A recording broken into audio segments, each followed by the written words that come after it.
মানব না, অশ্লীলতার স্বাধীনতা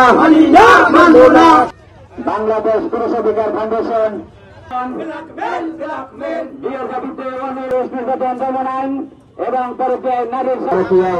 নারীর শাস্তির বিধানের দাবিতে মানব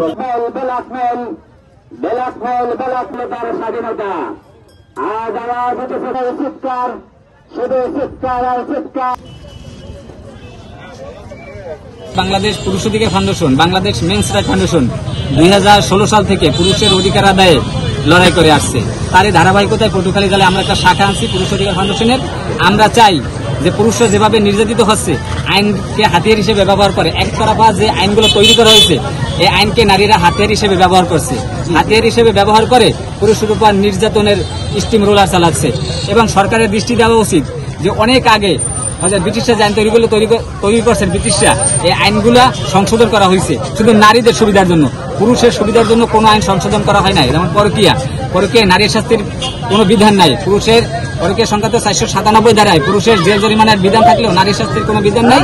অনেকে মনে করেন নারীদের প্রলোভন প্ররোচনা দেওয়া হয়, এই প্রলোভন প্ররোচনার অজুহাত তুলে পুরুষের উপর নারী অপরাধ চাপিয়ে দেওয়া হয়েছে। অথচ বিশ্বের বিভিন্ন দেশে পরকীয়ায় নারীর শাস্তি রয়েছে, পুরুষের শাস্তি রয়েছে।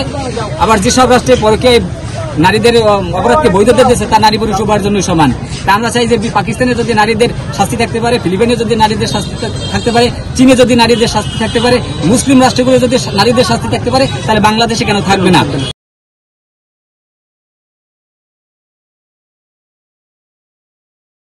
এবং আমরা দেখছি সরকারি চাকরিতে নারী নির্যাতন মামলা করলে সরকারি চাকরি পুরুষের চাকরি থাকে না, কিন্তু নারীরা যদি অপরাধ করে কোন অভিযোগে নারীদের চাকরি যায় না। ঠিক চাকরির সাথে মামলার কেন সম্পর্ক থাকবে?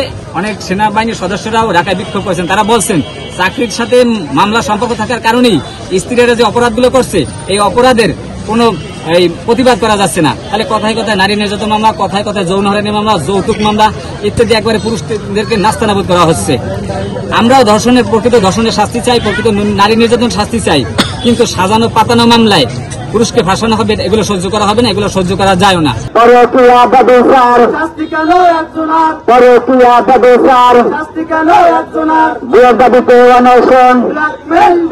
পরকীয়া ব্যভিচার শাস্তি কেন একজনার, শাস্তি কেন একজনার, পরকীয়া ব্যভিচার শাস্তি কেন একজনার, বিয়ের দাবিতে অনশন, অশ্লীলতার স্বাধীনতা মানি না মানব না, অশ্লীলতার স্বাধীনতা মানি না মানব না, একজনার পরকীয়া ব্যভিচার শাস্তি কেন একজনার, পরকীয়া ব্যভিচার শাস্তি কেন একজনার, মানব না, অশ্লীলতার স্বাধীনতা মানি না মানব না।